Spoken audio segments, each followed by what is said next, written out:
Salut à tous, bienvenue dans Tech Café, votre rendez-vous hebdomadaire sur l'actu des nouvelles technologies. Alors l'apocalypse n'aura pas tout de suite lieu aux États-Unis, en tout cas probablement pas tout de suite avec l'élection de Joe Biden comme nouveau président des États-Unis. Alors Donald Trump aura été à l'initiative de nombreuses actions qui ont touché directement le monde de la tech. Et bon, on va faire un petit point d'étape un petit peu sur ce qui pourrait changer et ce qui pourrait au contraire ne pas changer. On va aussi parler d'ailleurs des annonces Apple avec les processeurs ARM, donc je prononce bien ARM, puisqu'on m'a déjà dit qu'il fallait pas que je dise ARM, donc je me corrige. Et peut-être que là, il va y avoir une apocalypse au niveau des Macs. On va voir. Pour m'accompagner sur cet épisode et pour parler de tous ces sujets, je retrouve celui qui est à l'ActuTech, ce que les processeurs M1 sont à l'avenir des Macs. Auteur du livre Machine de jeu, c'est Guillaume Poggiaspala. Salut Guillaume. Oui, salut à tous. Oui, je sais pas. Enfin, il y a peut-être à l'avenir de l'informatique, il va savoir des ordinateurs. Effectivement, on va le prendre comme ça, c'est clair. On va en parler. Nous aurons aussi besoin de l'éclairage précieux et acéré de Cassim Ketfi, journaliste tech chez Frandroid. Salut Cassim. Salut. Merci de te joindre à nous. Alors on peut vous écouter déjà tous les deux si jamais vous avez envie d'écouter encore plus de Guillaume Poggiaspala et de Cassim Ketfi que dans cet épisode de Tech Café, dans Paraculte, un autre podcast qui parle de pop culture. Vous avez parlé de vos rêves peut-être les plus intimes. Bon, je sais pas, non, probablement pas, mais vous avez parlé en tout cas de Half-Life Alyx et de Flight Simulator. Au-delà des jeux, vous avez parlé de ce que ça a pu marquer dans votre expérience de gamer. Allez écouter Paraculte si vous n'êtes pas déjà abonné. Un avis Apple Podcast qui souligne le fait que Loran adore Tech Café. Il le dit dans son commentaire en disant qu'il a découvert lors du premier confinement, donc comme quoi peut-être que le podcast a permis d'avoir des heures de découverte pendant les confinements. Vos avis et votre façon d'aborder l'actu sont parfaitement complémentaires, mais j'avoue que d'avoir un troisième voire un quatrième invité donne une plus grande perspective. Donc écoute, merci beaucoup pour ton commentaire très positif, et puis tu vois, on t'écoute puisqu'on continue à avoir des personnes qui nous accompagnent dans nos épisodes. 4, je sais pas, on peut vite être débordé, je pense, par le temps de parole des uns et des autres. Il faut se dire qu'à 4, déjà sur un podcast d'une heure, ça fait grand max 15 minutes par personne, et évidemment ça peut être encore moins, donc en tout cas 3, on est bien, on est à l'aise. Si vous voulez être encore plus à l'aise, vous pourrez rejoindre notre page Patreon, patreon.com/techcafé. Vous êtes plus de 200 à faire partie des personnes qui soutiennent Tech Café financièrement avec Patreon. Vous bénéficiez d'un flux privé du podcast garanti pour toujours, 100% sans pub, et le chapitrage des émissions ainsi que des infos exclusives. Alors merci en particulier à Johnny Roquefort, j'adore Johnny Roquefort, et Eduardo Fuentes. Merci beaucoup à vous qui soutenez le podcast. Et sans autre forme de procès, on passe aux news avec quelques news à chaud, donc des choses qui sont plus récentes et plus proches de l'enregistrement de ce podcast, parce qu'hier soir, nous avions le 3e Apple Event d'affilée en 3 mois, le One More Thing d'Apple. Donc on peut comprendre qu'ils avaient une grosse conf et qu'ils les ont découpés en 3 confs vidéo, comme on a l'habitude maintenant de les avoir depuis qu'on est confiné, où Apple a présenté tout simplement, ils sont pas allés présenter d'autres choses, ils ont présenté que ça, mais ils l'ont bien fait, les nouvelles générations de Mac qui, roulement de tambour, ne fonctionneront plus, comme vous le savez, depuis la WWDC avec les processeurs Intel. On avait déjà eu par le passé une migration des Mac de PowerPC à Intel qui s'est pas faite simplement. Mais là, Apple a détaillé les nouveaux Mac qui vont être proposés avec les processeurs ARM, donc un nouveau processeur, le M1, et ils sont déjà disponibles d'ores et déjà avec le nouveau MacBook Air, un nouveau MacBook Pro, un nouveau Mac Mini. Guillaume, qu'est-ce qu'on peut penser de ces nouveaux processeurs ? Est-ce que ça va tout changer ? Est-ce qu'il faut acheter vite ? Est-ce qu'il fallait se dépêcher d'acheter des Macs sous Intel ? Est-ce qu'au contraire, il faut se jeter sur ces processeurs ARM ? Est-ce qu'il est urgent d'attendre ? Qu'est-ce qu'on peut en dire ? Écoute, oui, tu as raison, ça y est, ils ont encore changé. Alors tu as évoqué la transition PowerPC, mais en réalité, c'est pas la première fois, c'est la 4e fois, puisque on se souvient qu'après l'Apple II, Apple est passé au Mac en 84, donc c'était basé sur des processeurs Motorola, parce que le Mac et les Mac ne sont pas compatibles Apple II. Et puis bon, quand Motorola a commencé à affaiblir, Apple est passé chez IBM en 94 avec les Power Mac et les CPU PowerPC, ils sont aussi incompatibles eux-mêmes avec les Motorola, donc il y avait un émulateur fourni avec le System 7. Et puis quand IBM a commencé à affaiblir en 2006, Apple est passé chez Intel sur des Core Duo qui sont incompatibles avec les PowerPC, donc il y avait un émulateur qui était fourni. Et puis, quand Intel a commencé à affaiblir en 2020, Apple est passé chez ARM, a commencé ainsi sa 4e transition vers une nouvelle architecture. Mais évidemment, il y a une grosse différence cette fois, puisqu'Apple fabrique ses propres puces. Donc c'est ultra important, donc ils conçoivent celles de leur téléphone depuis 2012 déjà. Et le M1, finalement, c'est un A14 sous stéroïde, donc c'est leur 8e micro-architecture. Donc oui, le M1, comme tu l'as dit, équipera 3 machines basse consommation dès le 17 novembre. Donc il y a le MacBook Air, le MacBook Pro et le Mac Mini. Donc c'est un CPU en 5 nanomètres, comme les dernières puces d'iPhone, et ça regroupe 16 milliards de transistors, c'est beaucoup, c'est vraiment beaucoup. Renoir, donc les derniers Ryzen de série 4000 en comptent 10 milliards en 7 nanomètres. Et donc pourtant les Ryzen, c'est aussi un des octo-cores avec des GPU assez copieuses. Parce que oui, bon, le M1 est un CPU 8 cœurs, mais en 4x4, c'est-à-dire 4 puissants Firestorm et 4 économes Ice Storm. Donc 2 cœurs Firestorm, donc 2 cœurs de plus que le A14. Le M1 intègre aussi évidemment une GPU qui pèse très lourd dans le compte du nombre de transistors. D'ailleurs, ça se voit, il y avait une photo du die qui a été présentée pendant la conférence, et effectivement sur AnandTech, ils ont localisé un petit peu les différents trucs, par analogie avec le A14, et on voit à quel point le GPU est énorme. Alors bon, Apple lui donne 2,6 teraflops de puissance, donc c'est presque 50% de plus qu'une PS4, donc c'est remarquable parce que c'est des machines qui sont quand même très fines, et d'ailleurs elles dépassent les Vega intégrés d'AMD, qui pointeraient à 1,94 teraflops. Par contre, la meilleure Iris Tiger Lake, donc les nouvelles puces Intel, atteindrait les 2 teraflops, donc c'est pas si loin non plus. Alors le M1 a un Neural Engine, donc c'est un truc qui fait défaut à la concurrence pour l'instant, puisque Intel ou AMD ils doivent compter sur les instructions AVX ou sur les GPU pour accélérer l'inférence deep learning, et donc ça c'est quand même un avantage. Il y a aussi un Media Engine et un Image Processor. Après, Intel aussi, depuis longtemps, a des puces de décodage, encodage vidéo en hard, sous forme de QuickSync. Mais bon, c'est vrai qu'une bonne utilisation de tous les composants du SoC, c'est sans doute aussi à la base des affirmations qui sont quand même très spectaculaires d'Apple. C'est 6 fois plus rapide sur Final Cut Pro, c'est 3 fois plus d'instruments sur GarageBand. Donc, c'est un avantage qu'on pourrait avoir, effectivement, sur les apps first party et quelques autres, une optimisation pour un nombre limité de cibles, alors que le monde du PC est plus disparate, donc il faut tenir compte de plein de possibilités. Donc, il y a un effet console, en quelque sorte, chez Apple. Et c'est vrai qu'avec du ARM en 5 nanomètres, on s'attend aussi à une bonne autonomie. Et d'ailleurs, Apple annonce entre 18 et 20 heures quand même, donc c'est énorme. Bon, le M1 intègre aussi de la crypto, de l'USB 4 et du Thunderbolt 3. Cela dit, il n'est pas possible de connecter un GPU externe. Bon, ça aurait pu être possible via Thunderbolt, mais bon, c'est pas possible. Et la mémoire est incluse sur le package. Donc c'est comme dans un smartphone en fait, on intègre tout, c'est plus efficace, mais le revers de la médaille, c'est que comme sur un smartphone, la RAM est fixe. Donc l'offre maximale est de 16 Go, parce que le M1 ne supporte pas plus. Donc ça signifie sans doute que les autres machines de la gamme auront droit à un autre CPU ARM dans un futur proche, et c'est aussi pour ça qu'il reste dispo à la vente en Intel. C'est aussi ou peut-être à cause des capacités de production de TSMC qui suivent pas, je sais pas exactement. En tout cas, à 10 watts, Apple affirme avoir le meilleur rapport performance par watt du monde, et doubler les performances par watt par rapport à une puce Intel. Alors là je dis ok, mais laquelle ? Puisque bon, ils disent que le nouveau MacBook Pro serait 2,1 fois plus rapide en CPU et 5 fois en GPU par rapport au dernier modèle. Bon ok, moi je veux bien, mais être 3 fois meilleur qu'un modèle Apple ne signifie pas être 3 fois meilleur que toutes les puces de l'univers non plus. Donc rappelons quand même que le MacBook Pro 13 pouces entrée de gamme était sous Coffee Lake, un core de génération 8. Les MacBook Pro 13 pouces en Core i5 de génération 10 sont encore en vente. Donc il est permis de penser qu'Apple se réfère aux machines qui la remplacent.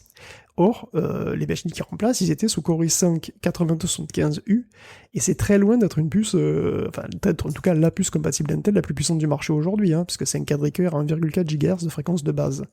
Or, si on prend aujourd'hui un APU Ryzen 7 4800U, ils sont largement plus puissants, ils offrent 8 cœurs et 16 threads à 1,8 GHz de fréquence de base, donc ça comble pas mal l'écart avec le M1. Et les 4800U, alors c'est vrai, ils ont un TDP un petit peu plus élevé de 15 watts, mais ils sont gravés en 7 nanomètres. Si tu les imagines en 5 nanomètres, je pense qu'on serait pas si loin. Alors, je dis pas que le M1 n'est pas une puce performante. Ne me faites pas dire ce que j'ai pas dit, en fait, c'est très vraisemblablement la puce ARM la plus puissante du marché, et elle est compétitive avec les meilleures puces actuelles sans aucun doute. En fait, le A14 est déjà une puce remarquable. On sait qu'elle tient la dragée haute à des Core i7 ou des Ryzen 9, et qu'elle enterre les gravitons. Donc elle est aussi avantagée par l'avance industrielle de TSMC sur Intel. Donc il n'y a pas de doute que le M1 fait encore mieux.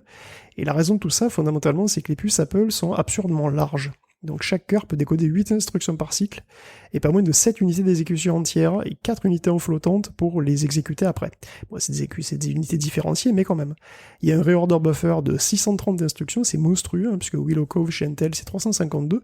Tout ça pour dire qu'Apple optimise au maximum ce qu'on appelle l'ILP, c'est-à-dire l'Instruction Level Parallelism, c'est-à-dire la possibilité d'exécuter le maximum d'instructions par cycle. Donc Intel et AMD aussi ils font ça, mais ils vont pas aussi loin du tout. Probablement parce que les instructions Intel sont plus compliquées. Elles sont de longueur variable, et il est plus simple de gérer des instructions ARM qui sont elles de longueur fixe. En contrepartie, c'est plus difficile de monter en fréquence quand t'as des trucs vraiment très compliqués, très fat comme ça. Donc AMD et Intel optent plutôt pour la montée en fréquence et la multiplication du nombre de cœurs, alors qu'Apple se concentre plutôt sur l'ILP. Alors qui va gagner ? C'est pas évident. Dans l'absolu, ARM est plus simple à gérer, hein, et si Apple réussit à être toujours sur les process les plus modernes, comme c'est le cas là maintenant, il pourrait faire la course en tête à moyen terme.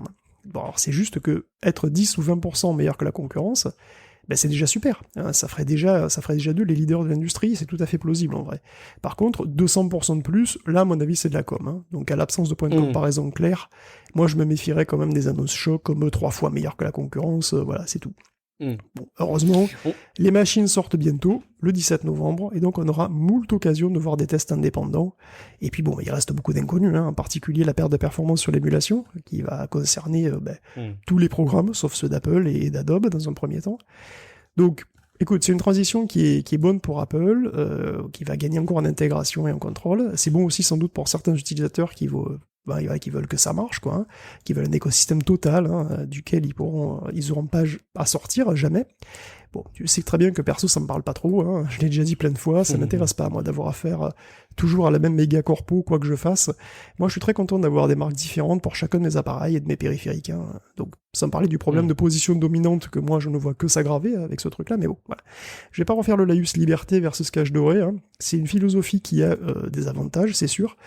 Bon, de mon point de vue, pas seulement. Cassim, quand on regarde un petit peu ce que proposent les M1 dans l'univers des Mac, on a quand même quelques éléments très concrets. Alors, on verra effectivement à l'aune des tests si jamais les processeurs sont vraiment plus puissants, ou en tout cas dans quelle proportion. On peut imaginer que ça gagne en autonomie. On peut aussi imaginer que, en gros, quand on réveille un Mac, ce soit beaucoup plus réactif. On revoit notre ami, mince, j'ai mangé son nom, mais qui soulève le capot de son Mac et qui voit qu'il s'allume tout de suite. On peut imaginer aussi voir arriver une population d'applications qui sont aujourd'hui présentes sur iPhone et iPad plus facilement sur Mac, beaucoup plus facilement. Mais concrètement, est-ce que c'est un conseil qu'on peut donner aux gens aujourd'hui ? Est-ce qu'il faut se tourner plutôt, si on veut acheter un Mac aujourd'hui, plutôt sur un Mac encore Intel parce qu'on ne sait pas trop à quelle sauce on va être mangé ? Et sinon, est-ce que au contraire, c'est une belle opportunité de se jeter sur ces nouveaux processeurs ? C'est quoi ton sentiment ? Moi, mon sentiment, c'est d'abord de surtout pas recommander d'acheter un Mac en ce moment. C'est-à-dire que pour moi, ces derniers mois, c'était la pire période pour acheter un Mac, d'après moi. Moi, je recommande vivement de ne pas en acheter depuis la WWDC où ils ont annoncé cette transition. Ça me semble... bien sûr, si on achète en connaissance de cause, qu'on sait exactement ce qu'on fait, ce qu'on veut faire de la machine, il n'y a pas forcément de mal à acheter une machine Intel, mais on sait que du coup, ça arrive en fin de course et que Apple va plus trop s'y intéresser. Pour ses propres puces, là, par contre, c'est l'inverse, c'est qu'on est en tout début de cycle et il va, comme vous le rappeliez, il va y avoir tous les soucis d'émulation et de comment faire tourner le logiciel. Je suis assez convaincu que ça va quand même plutôt bien tourner, que peut-être que pour une population de vraiment très grand public qui veut juste utiliser Safari, voir ses photos, bien synchroniser avec son iPhone, ça devrait, je pense, tourner assez facilement.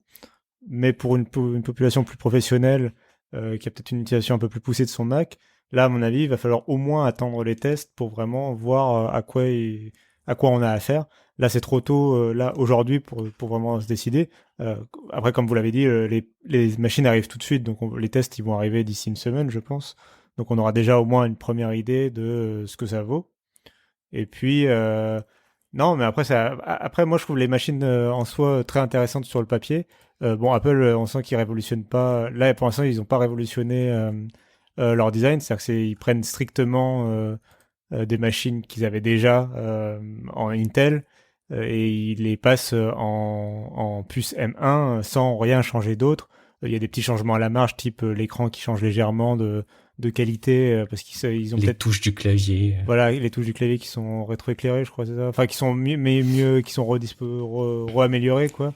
Mais j'ai vu aussi que le MacBook Air, maintenant, il serait fanless. D'ailleurs, c'est marrant. Moi, ça m'a un peu interloqué le fait que ils utilisaient la même puce sur toute leur gamme de machines actuellement.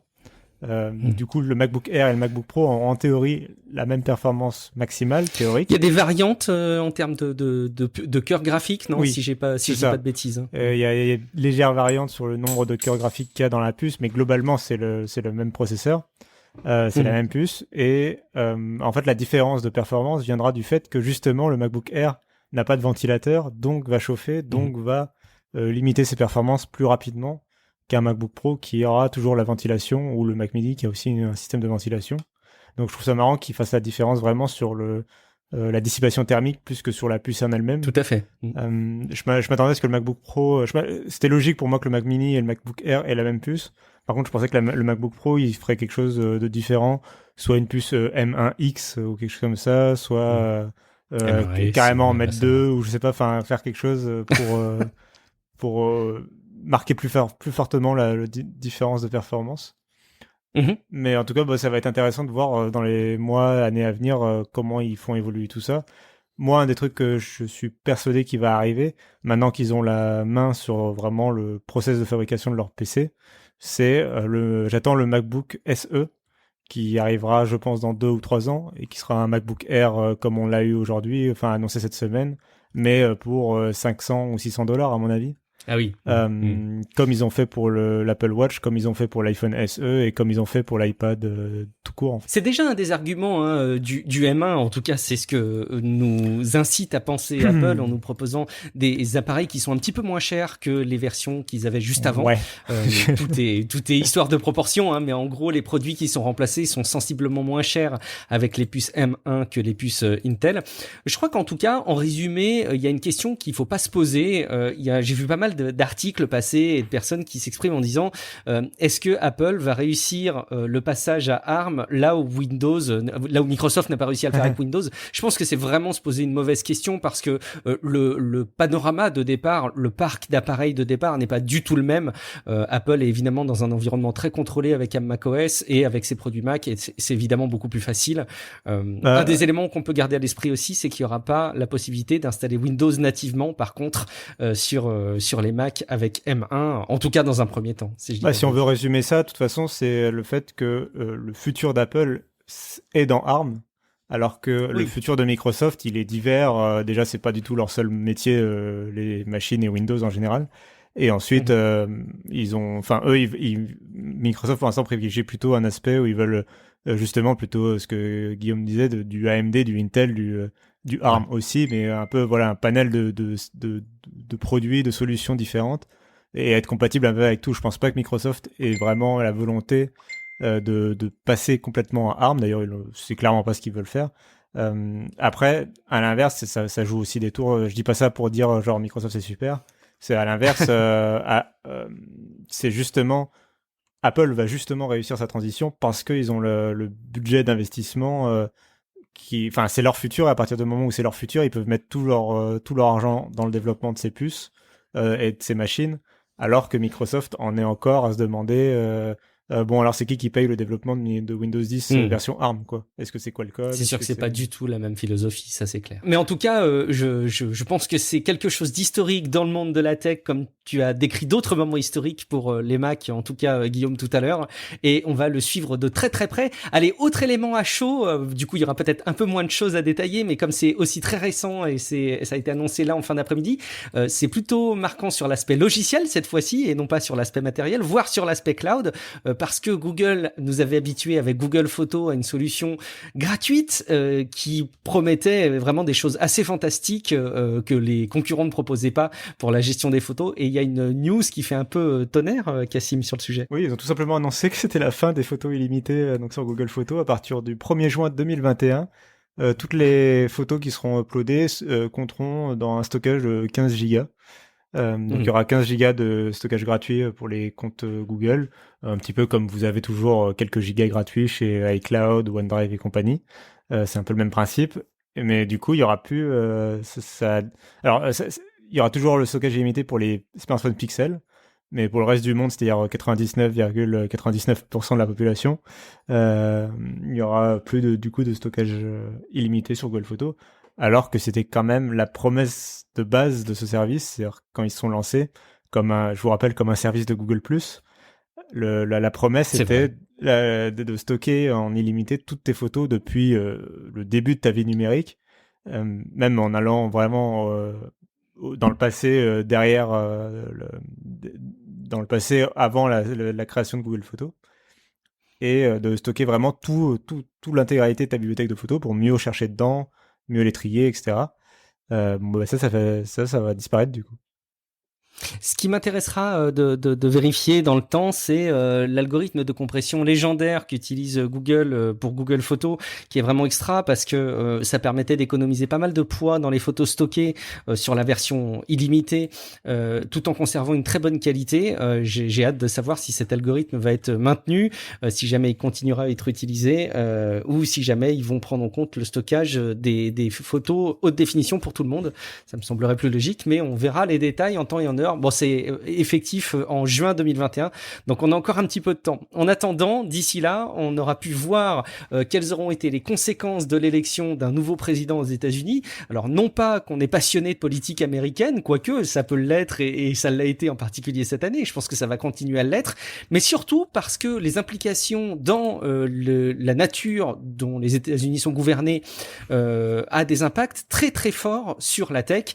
On l'a déjà longuement relayé dans plein d'épisodes, et évidemment c'est une période historique là où on a l'élection qui laisse maintenant, je pense, clairement ne plus avoir place à la réflexion. C'est clairement Joe Biden qui est élu comme président des États-Unis.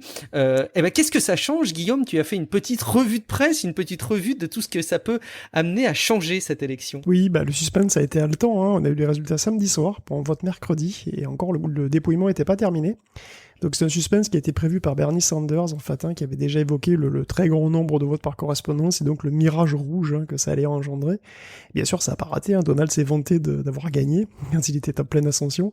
Il a demandé de tout arrêter, et dès qu'il a commencé à redescendre, évidemment, enfin, à tout arrêter partout où il était en baisse, mais par contre, dans les états où il était en tête, il fallait compter tous les votes. Ça, c'était quand même fabuleux. Du pur Donald. Bon, bien sûr, Twitter et Facebook ont donc vu leur pire cauchemar se réaliser, hein. Trump et son cercle ont commencé à ouvrir grandes les vannes de l'Infox, hein, bulletins soi-disant brûlés, l'eau soi-disant 100% Biden, Sharpiegate et d'autres. Hein. Bon, le fait que toutes ces Infox aient été débunkées parfois par les auteurs eux-mêmes, comme c'est le cas du lot 100% Biden, un tweet retiré par son auteur qui s'est excusé pour son erreur, rien n'y fait, la colère gronde sur les réseaux sociaux et elle déborde dans la rue. Alors c'était prévisible quand même, hein, Facebook s'était préparé à une shitstorm d'après l'élection. Et puis bon, on en avait parlé, hein. Alors comment les plateformes ont-elles géré le choc? Pas très bien, ils ont été assez mauvais. Mais à leur décharge, la tâche est pas aisée, hein. Quand ton président est la principale source de désinformation du pays, ta vie n'est pas simple. Donc Trump s'est proclamé vainqueur prématurément, il a accusé maintes fois de fraude sans aucune base, a relayé des erreurs, des fake news à tour de bras, et quand finalement le tweet se faisait modérer, si on peut dire, c'était après des milliers de retweets, hein, le plus souvent, donc d'autres prenaient le relais avec des hashtags un petit peu modifiés. De toute façon, la grande majorité des posts sont accessibles, même s'ils sont assortis d'un message d'avertissement, et encore, sur YouTube, que dalle. La vidéo de Trump s'autoproclamant président y était accessible sans problème, sans rien.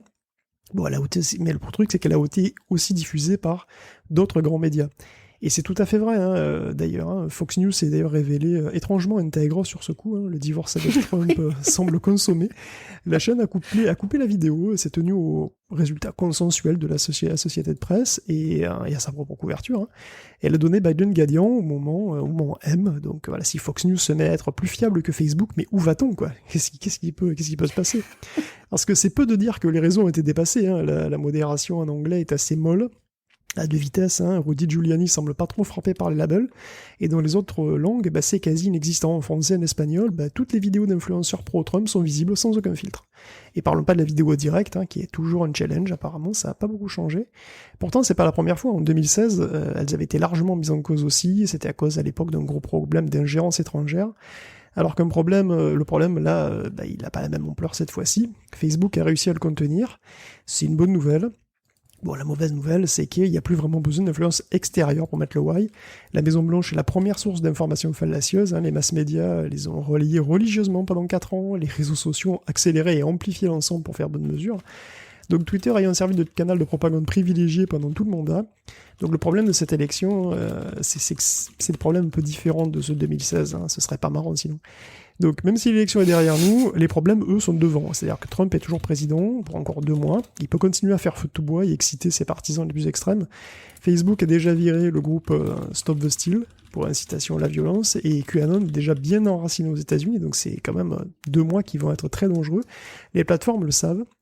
Et bon, elles sont certainement pas les seules responsables, en fait, de tout ce truc-là, quoi. Les mass médias ont vraiment leur responsabilité. Alors après, le problème, c'est que le rôle qu'elles ont joué est quand même important, et c'est assez pour justifier une remise en question profonde de leur fonctionnement, de leur philosophie, de leur essence, voire même, peut-être, va savoir, de leur business model. Alors ça, c'est ce que c'est un chantier pour Joseph Robinette. Probablement, ça fait probablement partie de ces chantiers, il va s'en emparer, c'est clair. Il y a un autre élément aussi, il y a Alexandria Ocasio-Cortez qui s'est exprimée sur le fait que, selon elle, on en a déjà parlé de cette représentante, vous pouvez écouter quelques épisodes de Tech Café plus tôt où on expliquait qu'elle s'était exprimée en politique sur Twitch, en train de jouer et en train de streamer une partie de jeux vidéo, et elle exprimait aussi que les représentants politiques ne savent pas aussi bien s'approprier les canaux digitaux aujourd'hui de communication. Parle évidemment de ses collègues démocrates, je pense que ça peut jouer aussi. Cassim, tout observateur que tu es aussi de ton côté, comment tu as vécu ça et qu'est-ce que tu penses qu'on peut voir arriver comme grande tendance de la tech suite à ces sélections?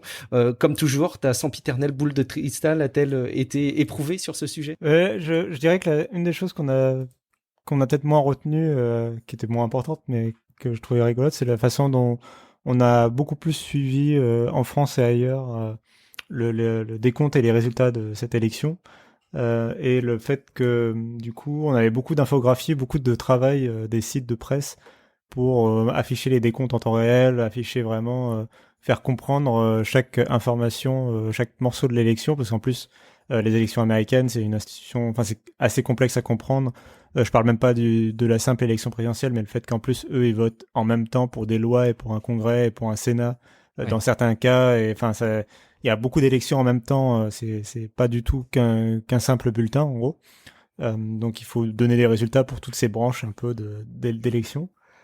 Et puis donc ça d'une part, tout ce côté le travail de la presse qui était assez intéressant, de voir un peu. On a vu beaucoup passer les vidéos de CNN avec cette personne qui présentait sur une carte interactive et qui était capable vraiment de démontrer les résultats et de les faire comprendre de façon très simple grâce à cette carte. Et puis il y avait le revers un peu de cette médaille. C'était, je me suis rendu compte à quel point tout le monde a répété sur le fait que le Nevada mettait énormément de temps à compter ses bulletins. Et je me suis quand même, ça m'a interloqué le fait qu'on n'est toujours pas en 2020, alors qu'on est capable on imagine aller sur Mars, on imagine tout un tas de choses technologiquement incroyables, qu'on n'ait pas encore inventé un moyen technologiquement fiable et robuste de demander son avis à la population sur un sujet et de recueillir cet avis de façon carrée, immédiate, sans triche possible, même si, sans vouloir abonder dans le sens de Donald, sans qu'il y ait de problème possible, sans qu'il y ait de temps d'attente, contestation même, sans qu'il y ait que ce soit carré et technologiquement fiable, quoi. Et je trouve ça fou qu'on n'ait pas encore. Je sais qu'il y a plein de recherches dans ce domaine, mais je trouve ça fou qu'on n'ait pas encore pu mettre en place ce genre de système. Guillaume, c'est intéressant cet aspect-là des choses. Pourquoi est-ce que aujourd'hui on n'a pas une mécanique de blockchain qui serait installée? Bon, c'est trop. Tu vas me dire que ça n'existe pas depuis suffisamment longtemps, mais une mécanique de blockchain qui pourrait recueillir la vie comme ça. Pourquoi est-ce que aujourd'hui on n'a pas une technologie qui permet de recueillir les élections présidentielles américaines de tout le monde? Oui, j'ai complètement complètement cassé le sujet. Ouais, mais c'est intéressant quand même. T'as complètement. Après, Guillaume rebondira sur le reste du conducteur. Il est habitué. Non, mais il y a des recherches recherches là-dessus, et d'ailleurs une blockchain pourrait être une solution. Après, si tu veux, il y a beaucoup de problèmes. C'est-à-dire que c'est un problème qui est faussement simple, celui d'une élection. Parce que tu demandes, ça paraît simple, tu demandes leur avis aux gens, bon, ça d'accord. Mais tu demandes leur avis à beaucoup de gens, et en plus, il faut être sûr que ce soit bon. C'est-à-dire, il faut être sûr que ce soit pas facile ou quasi impossible de pirater ce truc-là, de tricher. Il faut il faut que ce soit qu'on puisse faire une revue après coup, si tu veux, du truc. Il faut que ce soit vérifiable aussi. Donc en fait, c'est des problématiques qui sont beaucoup plus compliquées que ça, quand ça implique des dizaines de millions de personnes simultanément, quoi. Et bon, je pense que globalement, c'est un problème qui est assez complexe, et surtout, c'est un problème dont on s'est un peu foutu pendant très longtemps. C'est-à-dire que c'était pas une priorité. Il y a peut-être pas autant de budget que ça qui va dans la recherche là-dessus, et c'est effectivement dommage. Parce que, bah oui, si on pouvait demander plus facilement leur avis aux gens, on pourrait leur demander plus souvent, et ça donnerait une démocratie plus participative, donc ça pourrait changer, même structurellement, pas mal la manière de fonctionner des pays, quoi. Est-ce que ça va arriver? Écoute, je sais pas. Les machines à voter, pour l'instant, on peut pas vraiment dire que ce soit des trucs excessivement sophistiqués, ni excessivement sécurisés d'ailleurs. Donc, est-ce qu'on trouvera à un moment donné une manière, avec une blockchain ou une autre, d'améliorer tout ça? Je pense que oui, probablement. Maintenant, quand, c'est pas du tout clair. En sachant qu'en plus, ce serait d'autant plus facile dans certains pays, mais aux États-Unis, c'est évidemment un cumul d'États où ça rendrait encore plus compliqué la mise en place de quelque chose. Guillaume, est-ce qu'on a des dernières choses à relayer sur ce que représente cette élection de Joe Biden? Ouais, qu'est-ce que ça va changer, le tandem Kamala Harris-Joe Biden? Outre le fait qu'on passe à des gens polis, qui semblent pas vivre en permanence dans leurs fantasmes et penser exclusivement à leur gueule. C'est en bizarre, matière de tech, déjà, ça va nous faire bizarre, quoi. En matière de tech, c'est pas si clair que ça, parce qu'il y a plein de gros dossiers dont on a parlé maintes fois ici, qui vont passer de main en main, et sur presque aucun, finalement, le président élu a été limpide sur ses intentions. Donc le plus gros, c'est sans doute celui de la Chine, je suppose. Alors il semble plausible, disons, que Biden soit moins unilatéral et moins agressif, cela dit. Si la manière peut changer, Biden va aussi prôner très probablement à sa manière un côté America First. Parce que Biden, c'est fondamentalement un centriste. Il y a un ami qui me disait qu'en fait, c'est Jacques Chirac. C'est Jacques Chirac américain. C'est un politicien professionnel, un vieux briscard avec 50 ans de carrière, qui fait des gaffes. Il a une vie pas facile, il attire la sympathie, il fait classe moyenne, il est plus pro, donc il fait un peu plus proche des gens, comme ça, c'est génial. Mais c'est un vrai pro, en vrai. Il connaît tout le monde, dans les deux camps. Il est au Sénat depuis 72. Il a déjà été candidat en 88, aux primaires, avant d'être vice-président 20 ans plus tard.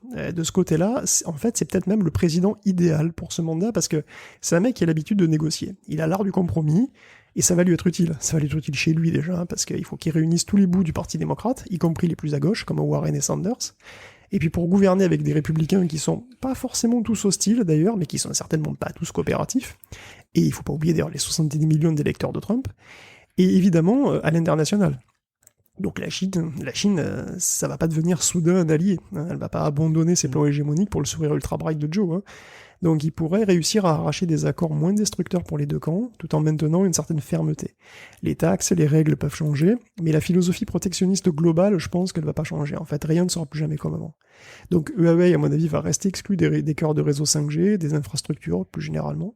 Après, pour ce qui est du côté des consommateurs, écoute, la pression va se relâcher sur TikTok et WeChat, je pense. Pour le téléphone, c'est moins clair. Il y a peut-être des restrictions un petit peu différentes. Et d'ailleurs, au passage, qui sait où en est l'affaire TikTok depuis ? Pas moi, et pas TikTok non plus, qui vient d'enregistrer une demande d'appel au secours, je pense ça, parce que il n'a aucune nouvelle. La deadline, elle arrive, c'est le 12. Et il n'a aucun signe de vie du comité. J'en peux plus. Cette affaire est une blague. Rendez-moi les heures de ma vie que j'ai passées à lire des trucs là-dessus et à en parler ici même, parce que c'est ridicule, quoi. J'en peux plus. Mais bon, moi. J'imagine TikTok qui lève la main et qui dit, et nous alors? Mais qu'est-ce qu'on fait? On sait pas. Bon, donc, en gros, voilà. Revenons à notre sujet. Donc, pas sûr, mais plausible. Le retour de la neutralité du net. Rappelez-vous, morte en 2017, sous les coups de la FCC et d'Ajit Pai. Bon, rien n'est officiel, mais quand même c'était un acquis d'Obama et Biden était outré de sa révocation. Bon, après, c'est jamais sûr, Comcast et Verizon sont des grands contributeurs financiers des démocrates, et le vice-président de Comcast a organisé la première levée de fonds de Biden. Bon, presque sûr par contre, la poursuite des procès antitrust sur les GAFA et la réforme de la section 230. Ouais. Bon, ça se fera sans doute différemment, surtout pour la 230, parce que les républicains et les démocrates lui en veulent pour des raisons diamétralement opposées.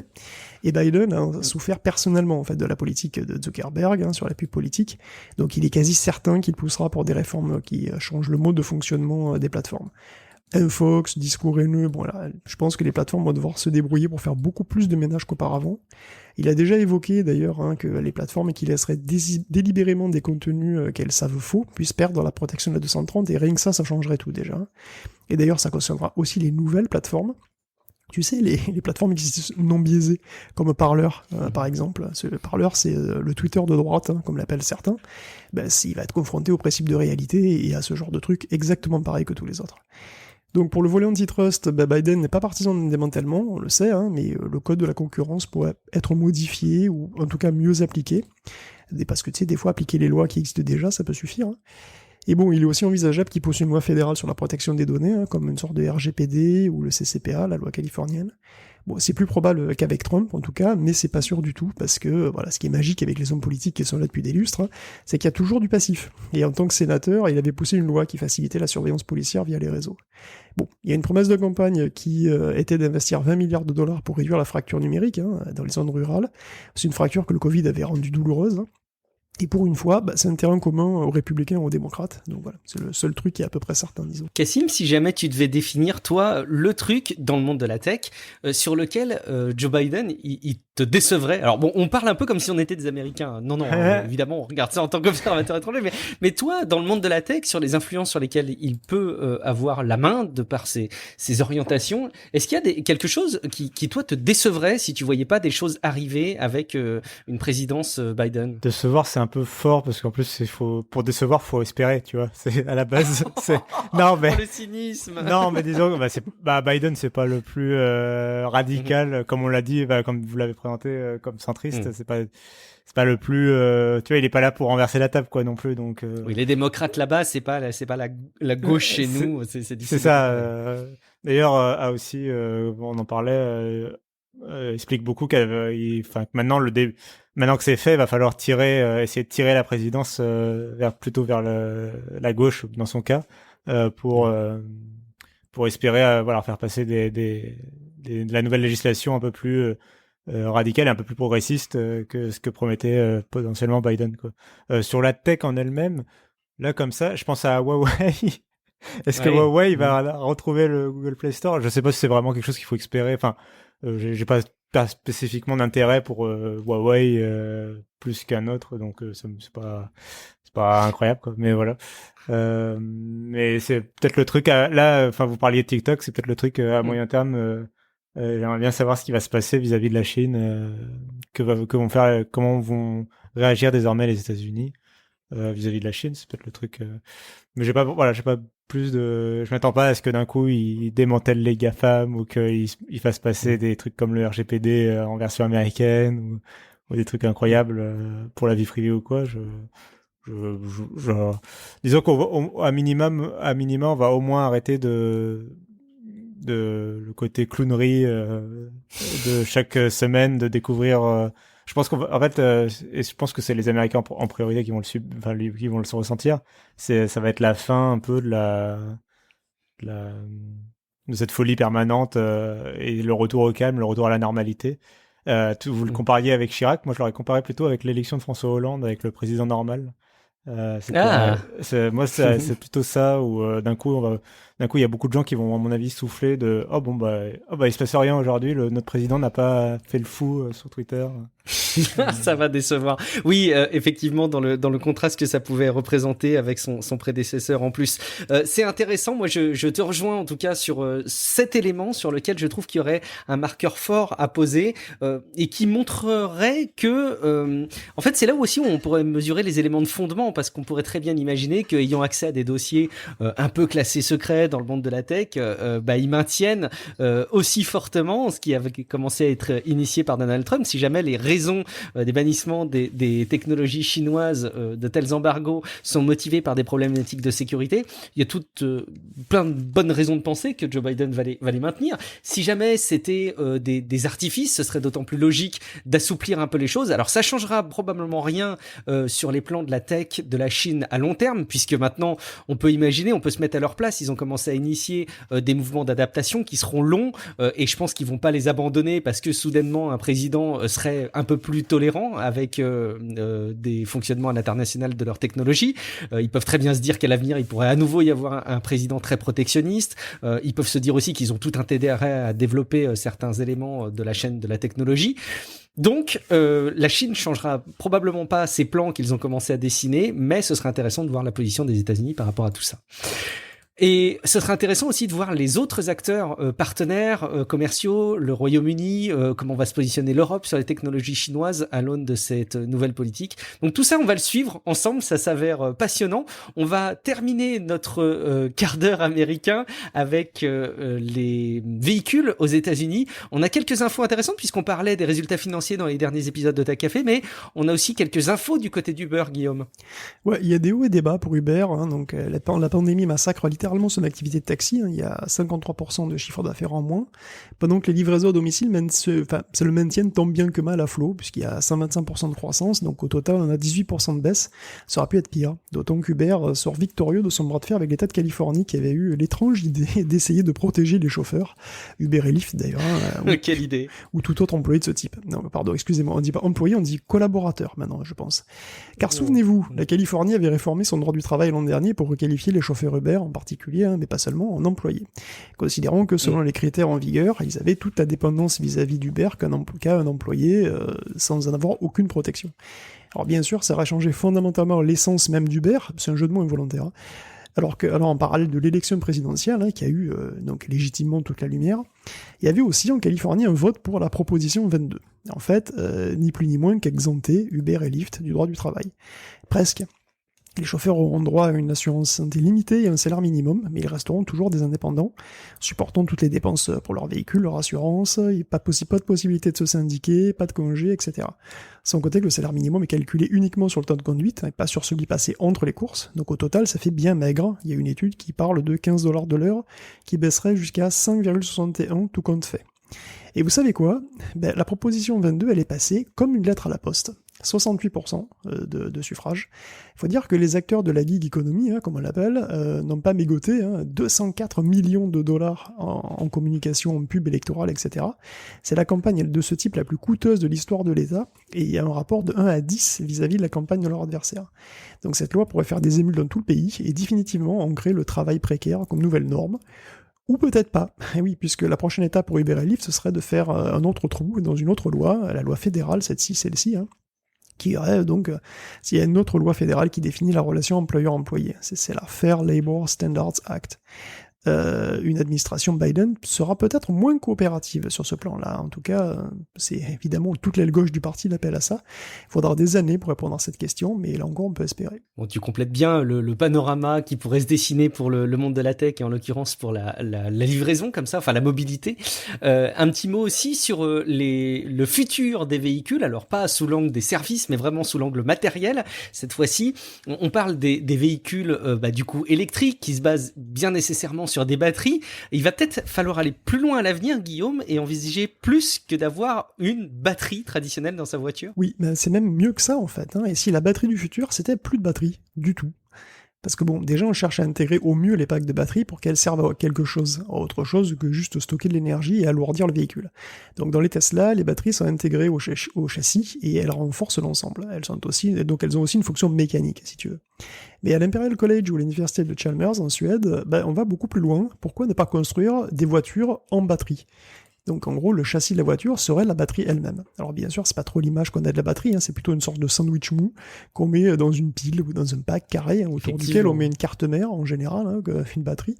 Mais on peut imaginer par exemple qu'au lieu d'utiliser du graphite comme électrode, qui est un truc friable, on utilise de la fibre de carbone. La fibre de carbone, c'est léger, c'est extrêmement solide, et ça accueille très bien aussi les ions lithium. Pour l'autre électrode, on pourrait toujours utiliser la fibre de carbone comme structure, comme squelette, mais on pourrait le doper avec des réactifs chimiques comme du phosphate de fer, le tout séparé par un nid d'abeille et baigné dans un électrolyte en gel. Ce que tu obtiens là, c'est une batterie structurelle. Alors bien sûr, faire une batterie comme ça en forme de voiture, c'est pas évident. Mais imagine plutôt un capot de bagnole, hein. Donc c'est une surface qui est relativement douce et sensuelle au toucher, oulala. Et en fait, ça peut parfaitement être une structure en fibre de carbone, qui soit en plus un élément de batterie, qui se connecte à d'autres éléments de batterie, qui constituent aussi d'autres morceaux de châssis, de voiture, ou d'avion, ou de drone, de ce que tu veux. Donc quand on commence à réfléchir comme ça, absolument tout peut être équipé d'une batterie structurelle. La coque de ton portable est aussi sa batterie, et c'est un gain de poids qui est très appréciable, hein. Alors pour une voiture, ce serait même 30% de son poids. Et pour un avion, ce serait transformatif. Les avions de ligne électrique pourraient même d'ailleurs n'être concevable qu'à ce prix. Pour le moment, une preuve de concept existe déjà, hein, sous la forme d'un filtre à air sur une voiture qui sert aussi de batterie auxiliaire. Il y a de l'espoir de pouvoir propulser des robots aussi avec des batteries structurelles qui seraient souples, celles-ci, hein, donc elles seraient au zinc, elles seraient complètement différentes, elles auraient une très haute capacité, donc c'est des robots qui auraient des parties de leur corps qui seraient aussi des sources d'énergie réparties un petit peu partout, un petit peu comme nous, puisqu'en fait nous aussi on a des sources d'énergie qui sont molles, hein, qui sont réparties un petit peu partout, c'est le gras par exemple. Oui, On en a plusieurs, on en a plusieurs types d'ailleurs. Et plus proche de nous, il y a aussi les supercondensateurs structurels qui sont plus simples, qui pourraient être à ton début comme source d'énergie d'appoint. En tout cas, c'est un domaine de recherche qui est en plein essor, et bon, demain, les batteries séparées pourraient tout simplement disparaître. Donc on pourrait imaginer des mini-capteurs intelligents, ou alors des avions, ou même des drones de livraison, qui pourraient être en fait leur propre batterie. On pourrait imaginer des sièges de voitures aussi qui seraient constitués de batteries finalement. Moi j'ai une question, et puis peut-être que Cassim pourra aussi réagir de son côté sur ces sujets-là. Ma question, ce serait si on a des batteries structurelles dans un véhicule, est-ce qu'on n'augmente pas la dangerosité de la chose, parce que j'imagine que le moindre accident qui jusque-là attaquerait simplement les parties extérieures, la tôle, le capot par exemple de la voiture, il y aurait plus profondément impliqué des dégâts. Et puis j'imagine qu'en termes de réparabilité, les carrossiers auraient peut-être une révolution dans leur métier. Bon, on fait des plans sur la comète, mais qu'est-ce que tu penses de ces aspects-là, de la maintenance des véhicules si jamais il y avait ces évolutions-là? Non, mais tu as complètement raison néanmoins pour la dangerosité du truc, hein. C'est-à-dire que si c'est une batterie comme aujourd'hui, c'est pas vraiment très sécure. Mais bon, après évidemment ce serait adapté, c'est-à-dire qu'on pourrait pourrait imaginer des batteries qui n'explosent pas au moindre problème, tu vois. Évidemment c'est aussi une difficulté, mais bon, est-ce que c'est une difficulté rédhibitoire? Je pense pas, j'espère pas. Il y a du travail à en faire. Bon, Cassim, une ultime réflexion sur ces sujets autour de la mobilité ou des véhicules du futur? Non, mais c'est sûr que c'est un peu curieux Enfin, c'est le genre de sujet qui est un peu étrange à aborder. On a toute une rubrique sur la mobilité aussi sur Android, et c'est toujours un peu délicat à aborder en ce moment, en 2020. On a toujours un peu des doutes c'est sûr, sur la demande des lecteurs, est-ce qu'ils ont envie de s'intéresser à la mobilité en ce moment. Bon, et d'ailleurs c'est un peu en écho au résultat de Uber. Mais non, mais ça reste intéressant comme prospective, quoi. C'est super intéressant ce que tu nous dis. Est-ce que sans nous donner des chiffres hyper détaillés, est-ce qu'en termes de stats, ça se mesure sur un site comme Frandroid que les articles autour de la mobilité génèrent moins d'intérêt ou autant, ou est-ce qu'il y a plus de remarques critiques de la part des gens? Je sais pas si tu as des éléments là-dessus. Alors c'est pas moi trop qui m'en occupe, donc du coup j'ai pas forcément les chiffres en tête, je te le cache pas. Mais c'est clair que, enfin, je peux te répondre sur l'inverse, c'est-à-dire qu'il y a énormément de demandes sur des sujets type liés au télétravail et compagnie, des sujets comme Slack ou Zoom qui étaient pas très porteurs, Slack en particulier, qui étaient pas très porteurs auparavant, sont devenus plus porteurs, même si on n'en discute pas beaucoup sur Frandroid parce que c'est pas le cœur de notre ligne édito, mais clairement c'est des sujets qui sont plus facilement porteurs maintenant que les gens en ont besoin en termes de télétravail, quoi. Ouais, donc j'imagine, sans avoir les chiffres, j'imagine que l'inverse est vrai aussi, que des sujets qui subissent le télétravail qui subissent le confinement en tout cas, sont moins porteurs en ce moment. Évidemment, mais il y a des sujets qui sont un peu plus porteurs en ce moment, je pense, et qui doivent montrer aussi leur explosion en termes d'intérêt de la part du grand public. Ce sont les nouvelles générations de consoles de jeux. Là aussi, on a une ère charnière, on l'a dit, pour les Mac dans une certaine mesure, pour la politique américaine et les implications sur la tech, mais évidemment dans le monde du jeu vidéo, puisqu'on a deux mondes qui se dessinent, le monde du cloud gaming, dont on a déjà largement parlé, mais aussi d'une nouvelle génération de consoles qui s'avère extrêmement puissante, on l'a suffisamment relayé. Alors, petit point d'étape justement dans une rubrique jeux vidéo, Guillaume, on a plusieurs tests suite à la sortie de la Xbox Series X. Qu'est-ce qu'on peut souligner dans cette petite revue de presse des tests autour de la console? Mais oui, c'est vrai, la Next Gen est arrivée, ou presque, hein. Les séries donc sont sorties le 10 novembre et la PlayStation 5 arrive la semaine prochaine, le 19. Bon, c'est un lancement de console très particulier quand même, hein, avec énormément d'aléas qui ont pesé sur la production de jeux, la production des machines et bien sûr sur la distribution, puisque confinement oblige, en France, l'achat ne peut se faire qu'en ligne pour les deux machines, donc un traitement que Sony a d'ailleurs généralisé au monde entier. Pour éviter les queues et les attroupements, en fait, Sony avait annoncé qu'au Japon, la PS5 ne serait pas vendue en boutique, et finalement, c'est le cas partout. Et au-delà de ça, les stocks sont assez faibles, donc la Series X est déjà en rupture de stock, la Series S se trouve encore. On sait qu'il ne reste aucune PlayStation 5 disponible aujourd'hui pour qui voudrait en acheter une sans l'avoir précommandée, mais il y a de nouveaux stocks qui seraient dispo pour le 19 chez Auchan, Leclerc, la Fnac, etc. Combien, par contre, on ne sait pas, je pense qu'il va falloir être rapide. Donc c'est presque une sortie console, presque sans console, et aussi presque sans jeu en fait, surtout pour la Xbox Series X, hein, qui ne peut au mieux qu'améliorer des titres cross-gen.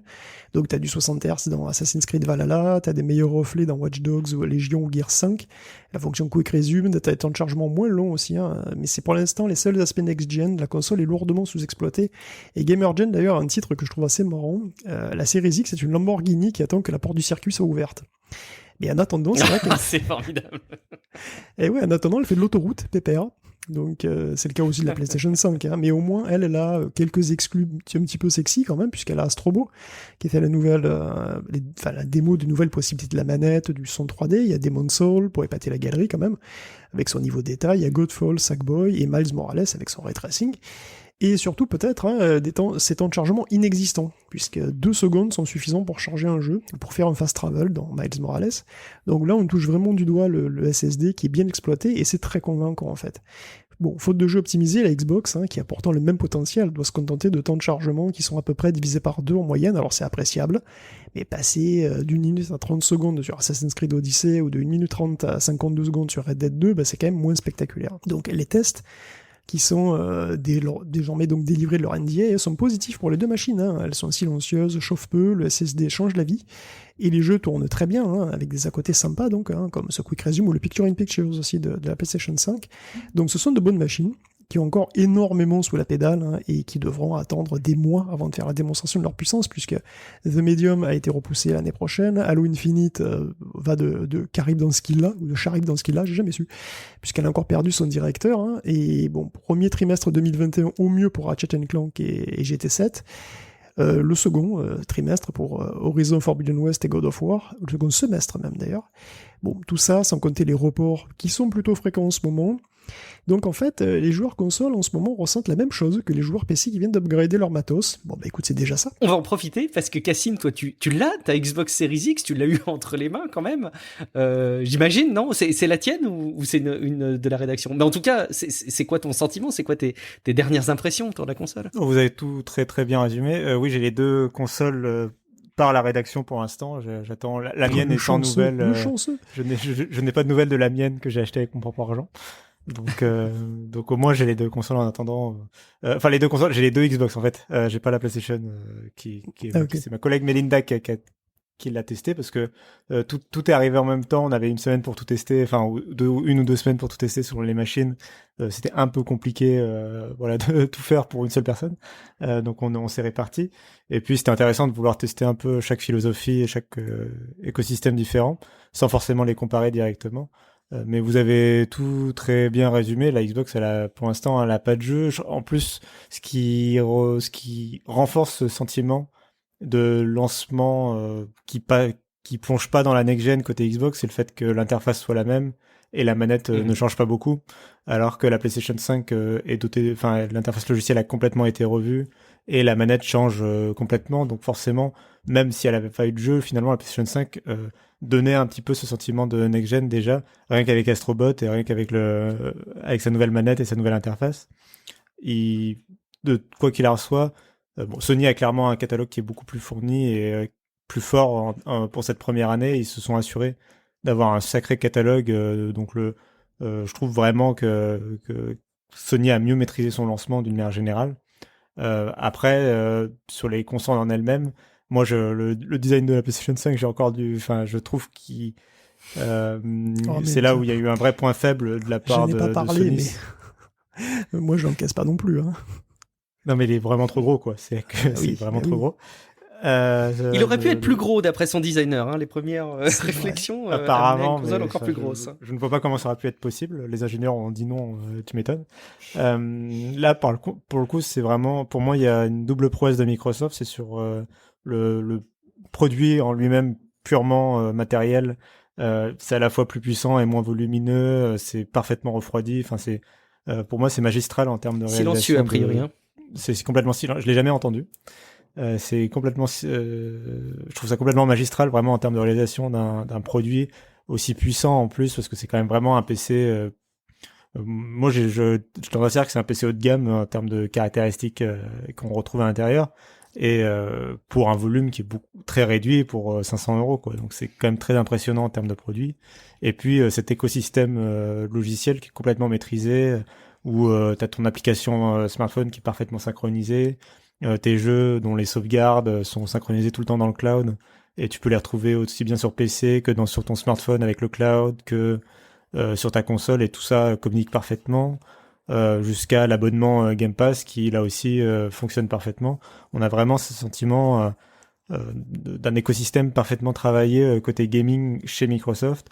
C'est peut-être un peu moins le cas chez Sony, sans compter la rétrocompatibilité qui remonte jusqu'à la première Xbox, pareil sur la Xbox. Donc du coup, on a voilà, ce sentiment d'un produit et d'un écosystème qui est vraiment très très bien maîtrisé côté Xbox, mais qui n'a pas fait la démonstration encore, qui manque de ces gros jeux vitrines exclusifs, dont on sait qu'ils arriveront parce qu'ils ont 40 000 studios maintenant, mais c'est pas encore le cas. C'est un peu décevant de la part de Microsoft, justement, avec tous ces rachats. On aurait pu espérer qu'ils soient un peu plus prêts pour ce lancement. Bon, après, je pense que ça va rapidement arriver. On a aussi le problème qu'on n'a pas trop de vision sur... là, tu détaillais le catalogue de la PlayStation 5 qui arriverait en 2021, premier semestre, deuxième semestre. Chez Microsoft, c'est un peu le flou le plus total. On ne sait pas trop quand est-ce que leurs jeux vont arriver en termes de calendrier. On sait qu'il y a une liste de jeux un peu de type Fable et Forza qui arrivent, mais on ne sait pas quand est-ce qu'ils seront disponibles. On ne sait pas si c'est 2021, 2022, etc. Donc c'est voilà, on attend la Xbox est vraiment prête. C'est vraiment le début d'une génération, mais il va falloir maintenant sortir des jeux pour vraiment l'exploiter, quoi. Alors que la PlayStation part plus fort. Sur le portefeuille de jeux, en tout cas. On continue à parler de console, Guillaume. Oui, on finit sur une bonne et une mauvaise nouvelle. Alors la bonne, c'est pour Nintendo. C'est que la Switch va bien, en fait. 40% de ventes en plus que l'an dernier. Donc 26 millions de ventes pour Animal Crossing. 3D All-Star et Paper Mario se vendent bien aussi. Donc la Switch n'a pas à rougir face à une PS4 qui est toujours en grande forme, hein, et des consoles next-gen qui sont donc à nos portes.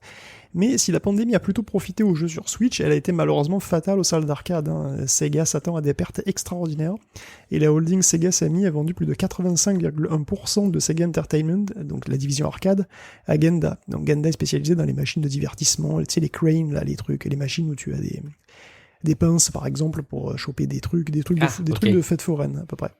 Donc Sega quitte virtuellement en fait le milieu de l'arcade au Japon, et ça fait quelque chose, parce que quand même, hein, de Hang-On à Daytona en passant par des dizaines de titres cultes que je vous ferai pas l'affront de lister, c'est quand même une grosse page qui se tourne bien lourdement, et on sait pas ce que va faire Genda des Game Center de Sega, ni ce que Sega d'ailleurs va faire de ces 14% restants.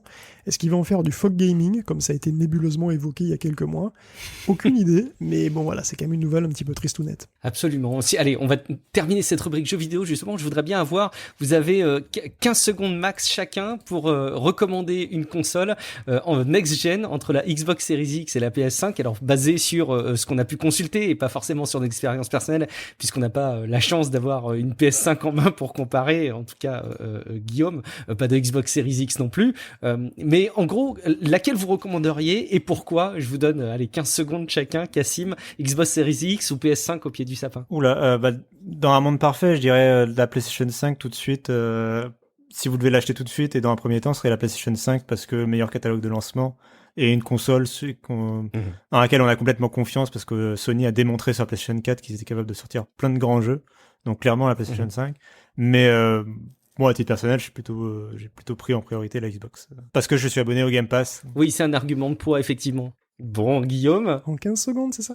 Alors, si tu vas dépasser un peu, mais oui, quand même. Non, bah écoute, c'est simple. Hein. Pour l'instant, c'est vrai que la Xbox, pareil, un petit peu en retrait. En fait, moi, je pense que c'est la console qui a un énorme potentiel, parce que déjà, c'est la seule console des deux qui soit pas hideuse. Je suis désolé, je sais que c'est subjectif, mais j'arrive pas à piffer la PlayStation 5, je sais pas pourquoi. La taille, la tronche qu'elle a, enfin voilà, donc c'est la seule console en fait qui puisse s'intégrer dans un salon, j'ai l'impression. Donc oui, c'est au niveau de la technique, si tu veux, bon, c'est à peu près équivalent, mais la Xbox est quand même nettement mieux, enfin je sais pas, elle est plus jolie quoi, donc moi je trouve qu'elle est plus jolie. En plus, elle a un énorme potentiel, parce que on l'a dit, hein, Microsoft a énormément de studios, on sait qu'ils préparent énormément de jeux, il y a le Game Pass qui ne va pas cesser en fait de s'enrichir au fur et à mesure des mois et des années. Donc pour le potentiel que représente la nouvelle Xbox plus le Game Pass, honnêtement, même si pour l'instant c'est un peu morne-pleine, dans le futur, je pense que ça va faire très très mal, quoi. Il y aurait beaucoup de choses à dire, on en reparlera, mais sur les versions digitales, enfin Xbox Series S, qui est la All Digital Edition de la PlayStation 5. Là, il y a des gros soucis là-dessus, à mon avis. Il y a des gros soucis en préparation là-dessus, parce que sur la PlayStation 5, il y a 669 gigaoctets de libre pour installer ces jeux. Hein. c'est pas beaucoup. C'est très très peu. Sur la Series S, c'est encore beaucoup moins. Ça, à mon avis, ça va faire pleurer assez rapidement. Hein. D'ailleurs, dans les mauvaises nouvelles, il y a eu pas mal de mauvaises nouvelles avec les tests de la PlayStation 5 qu'on n'avait pas forcément vu venir. Enfin, que moi, j'avais pas vu venir. C'était notamment le fait que tu ne peux pas télécharger et stocker des jeux PlayStation 5 sur un disque dur externe, ce qui est possible sur Xbox. Alors évidemment, tu peux pas y jouer parce qu'il y a besoin du SSD, ça c'est évident. Mais par contre, tu ne peux même pas les stocker à froid en fait sur un stockage externe. Tu es obligé de les désinstaller, de les retélécharger. Au besoin, quoi. Et il est urgent de voir tous les tests et tout le travail que vous pouvez faire autour de ces générations de consoles pour se faire un avis définitif. On pourrait aussi d'ailleurs parler de la VR, quelle console, forcément la PlayStation hérite de la VR qui est toujours pas présente sur Xbox, mais il y a des plans là-dessus. Bref, il y aurait beaucoup trop à dire pour un épisode de Tech Café. On va plutôt conclure avec quelques news rapides. Juste pour info, Pfizer a annoncé un vaccin qui serait efficace, tenez-vous bien, à 90% contre le Covid-19. Un sacré résultat qui a amené Netflix et Zoom à plomber leur cours de bourse. Donc c'est toujours intéressant de voir ces corrélations, de voir que selon certains observateurs et selon la bourse, qui est un monde un petit peu à part, la santé financière de certaines entreprises tech sera directement liée au Covid, et c'est probablement vrai en partie. Et aussi pour souligner au passage, parce que je sais, Guillaume, que tu as beaucoup d'attentes autour de la viande qui n'est pas de la viande, de McDo qui a fait trembler aussi le cours de bourse de Beyond Meat en annonçant des produits de leur côté avec de la viande sans viande, mais sans impliquer Beyond Meat dans un premier temps. Et donc ils ont expliqué après qu'ils travaillaient au sujet, ça a fait remonter le cours, mais on sent que ces annonces sont susceptibles de faire trembler des industries entières. En parlant de Netflix, justement, une petite innovation qu'il faut souligner, Guillaume, d'autant qu'elle nous concerne beaucoup en France. Oui, c'est pour nous, hein, c'est la fonction direct sur Netflix. Alors, pourquoi est-ce que c'est apparemment exclusivement sur Netflix France? Qu'est-ce que c'est Netflix Direct? C'est la télé, en fait, tout simplement, c'est une chaîne de télé, puisque c'est une suite de programmes qui a été préprogrammée à l'avance, sur 24 heures, vous avez le programme d'ailleurs vous pouvez consulter, et quand vous vous mettez là-dessus, ça s'enchaîne tout seul, tout simplement, donc par contre, vous pouvez rien faire, vous pouvez pas faire pause, vous pouvez pas revenir en arrière, vous pouvez rien faire, c'est exactement comme la télé en direct, c'est de la télé en direct. Oui, Netflix a redécouvert la télé en direct. Pourquoi? Pour vous éviter la décision fatigue de savoir qu'est-ce que vous allez regarder sur Netflix. Là, vous n'avez pas le choix. Et des fois, je suppose que ça fait du bien de se laisser porter. Mais c'est rigolo, mais c'est probablement le truc qui, d'un point de vue générationnel, a le plus impacté la consommation des médias de la part de nos têtes blondes. Moi, je vois mes enfants qui sont... j'attribue ça, en partie à ça, en tout cas, à une forme d'impatience sur la consultation de médias. Ils ne supportent pas qu'il y ait une pub qui se lance. Ils ne comprennent pas le principe de pages de pubs, de sections de plusieurs pubs qui pourraient s'enchaîner. Et je me rappelle petit, sans vouloir jouer au vieux con, mais attendre fatidiquement l'heure de diffusion des épisodes de Dragon Ball Z du mercredi matin, ou pour pour pouvoir les enregistrer ou pour pouvoir les regarder. Ils ne connaissent pas ça. Et j'avoue que d'avoir ces éléments de diffusion comme ça qui seraient contraints à des horaires, ça pourrait être sympa. Après, évidemment, ils sont absolument pas preneurs de ce genre de choses et il faut bien comprendre que d'une part, il n'y a pas de pub et que les contenus, comme tu l'expliques, sont amenés par un algorithme et ne sont certainement pas amenés par une diffusion horaire. Bon, il n'empêche que mon fils a testé là cet après-midi et a découvert, grâce à cette fonctionnalité, qu'il y avait un nouvel épisode de Lego Jurassic World et il a été ravi de le consulter. Donc comme quoi, première recommandation de Netflix Direct, premier succès pour nous en tout cas. On verra si ça se concrétise dans le temps. Merci beaucoup pour nous avoir écoutés dans cet épisode de Tech Café, pour vous faire une revue de l'actu tech avec de l'actu très chaude, de l'actu un petit peu plus tiède sur la semaine passée, des choses qui se dessinent pour les futurs épisodes. L'avenir s'annonce passionnant. En attendant, comme je vous le disais en intro, si jamais vous voulez écouter plus de voix de Tech Café, mais pas forcément parler de tech, je vous invite à aller écouter Paracult, ou comme on le disait tout à l'heure, vous avez parlé de Flight Simulator et d'Half-Life Alyx, mais il y a aussi d'autres épisodes de Paracult qui méritent d'être consultés. Cassim, merci beaucoup pour ta participation à cet épisode. Une fois de plus, est-ce que tu peux nous rappeler où on peut te retrouver ? Merci pour l'invitation. On peut me retrouver sur Twitter @notecassim et noté CA2SIM et sur fandroid.com. Merci Cassim de ta participation. Guillaume, où est-ce qu'on peut te retrouver sur Internet ? Probablement dans Paracult. Et évidemment, toutes les semaines ici, mais ça... Mais non, je fais partie des meubles, mon pauvre monsieur. Et derrière un manche à balai pour conduire ton avion dans Flight Simulator, probablement, j'imagine aussi. Pour ma part, c'est Guillaume Vendée. Vous me retrouvez sur guillaumevendée.fr. Je vous invite à aller jeter un coup d'œil si jamais vous appréciez l'émission, si elle vous divertit, si elle vous fait sourire, d'aller jeter un coup d'œil sur patreon.com/techcafé. Peut-être que vous pourriez aller encore un peu plus loin en rejoignant la communauté de ceux qui soutiennent financièrement le podcast. Merci beaucoup par avance d'envisager cette démarche. Merci beaucoup de votre fidélité. On se dit à très bientôt dans un prochain épisode de Tech Café. Ciao à toutes et à tous. Ciao à tous. Ciao.